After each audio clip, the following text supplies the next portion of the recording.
Itulah hang. Dah hujung-hujung pregnancy pun gatal lagi bersetubuh. Kan anak kelak-kelak tiba-tiba ada putih melekat-lekat. Ni ayak manipak ni. Pungkuk hang. Mana hang belajar yang ni putih-putih ni ayak manipak?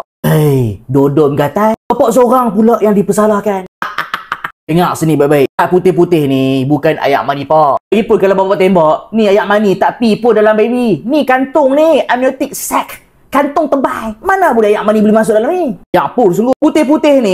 Putih tu doktor panggil vernix caseosa. Nampak macam cheese-cheese. Itulah sel kulit anak yang berenam lama dalam ayak ketuban. Try bayangkan 9 bulan dalam ayak tapung. Yes, kulit baby akan merekah dan terkeluar. Campur dengan minyak sikit, campur dengan ceramide sikit, campur dengan protein lalah, dia jadi macam cheese-like dan melekat dekat seluruh badan baby. Ada fungsi dia. Allah Ta'ala jadikan benda ni takkan sia-sia. Vernix caseosa ni, benda ni licin. Bila licin, mudah untuk baby terkeluar waktu beranak. Macam pelincir, faham? Yang kedua, kajian habaq, yang ni ada sifat antimikrobial. Waktu korang nak melahirkan anak terpaksa keluar melalui vagina canal. Yes, lubang. Pasal Miss V, yes, ada bakteria. Kita panggil vagina microbiome. Bakteria tu berkemungkinan boleh melekat pada anak ketika kelahiran. Yang ni pandangan Miss V dari side view. Ni nak abang mai, Miss V ada kuman. Kuman baiklah kita panggil sebagai vagina microbiome. Contoh macam bakteria nama dia Lactobacillus jansseni, crispatus, inner. Bakteria tu memang duduk dekat kawasan Miss V korang. So kemungkinan baby bila keluar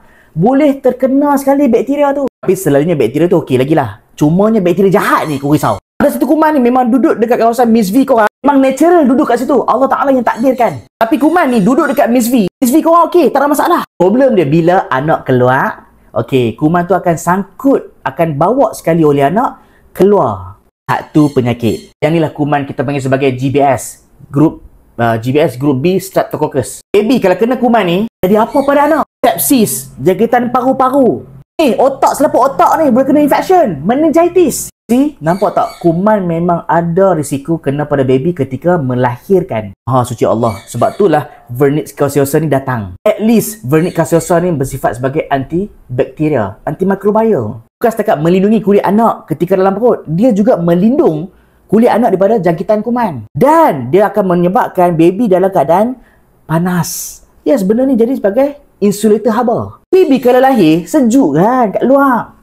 Lahir-lahir terkejut. Ada lapisan ni, at least ditenteramkan anak sebenarnya. Ingat, ni bukan ayak mani pak. Yang ni adalah cebisan pada anak itu sendiri sebagai protective layer pada kulit anak. Yang dok salah kampak bila anak keluar macam tu ayak mani suami hang. Yak Pur, hang tahu tak waktu hujung-hujung trimester digalakkan lagi bersama sebab ayak mani pak tu ada prostaglandin. Prostaglandin tu macam ubat untuk memudahkan contraction, memudahkan baby keluar. Sebab itulah waktu hang pregnant, bila hang bersama dengan suami dan suami tembok dalam, hang akan rasa contraction selepas itu. Yes, prostaglandin dalam ayak mani.